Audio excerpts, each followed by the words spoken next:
बहुत प्राचीन समय की बात है। हिमालय की गोद में एक रहस्यमयी सरोवर था, जिसे रक्त सरोवर कहा जाता था। उस सरोवर का जल अत्यंत पवित्र था, क्योंकि स्वयं महादेव कभी वहां ध्यान किया करते थे। उसी सरोवर में एक कछुआ रहता था। वो कोई साधारण कछुआ नहीं था। वो प्रतिदिन सरोवर के मध्य स्थित शिवलिंग पर जल चढ़ाता, कमल के फूल अर्पित करता और मन ही मन ओम नमः शिवाय का जाप करता। एक दिन उसकी भक्ति से प्रसन्न होकर महादेव स्वयं प्रकट हुए। कछुआ कांपते हुए बोला, हे नीलकंठ, इस सरोवर में रहने वाला एक विशाल नाग हमें बहुत सताता है। वो अपने विष से जल को अपवित्र करता है और हमारे बच्चों को निगल जाता है। कृपा कर उसे दंड दीजिए। महादेव ने शांत स्वर में कहा, वत्स, उसका पाप अभी पूर्ण नहीं हुआ है।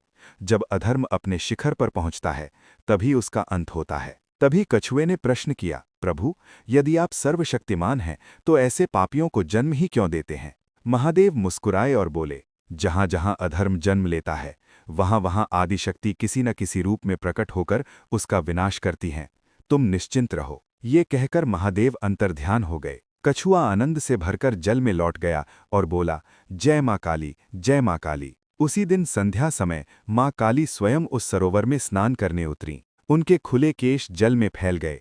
जैसे ही वे स्नान कर रही थीं, उनके केशों से काले रेशमी बाल टूटकर सरोवर में बहने लगे। कछुए ने उन बालों को देखा और श्रद्धा से उन्हें एक शिला पर रख दिया। तभी वही विशैला नाग वहां आ पहुंचा। उसने बालों को देखा और फुफकारते हुए बोला, जिसके केश इतने शक्तिशाली हैं, वो साधारण नारी नहीं हो सकती। कछुआ बोला, अरे दुष्ट, अपनी वाणी पर नियंत्रण रख, तू अपनी ही मृत्यु को पुकार रहा है। नाग जोर जोर से हंसने लगा, मृत्यु? मैं स्वयं मृत्यु हूं। ये सुनकर कछुआ रोने लगा और पुकारा, जय माँ काली, रक्षा करो माँ। भी माँ काली जल से प्रकट हुईं।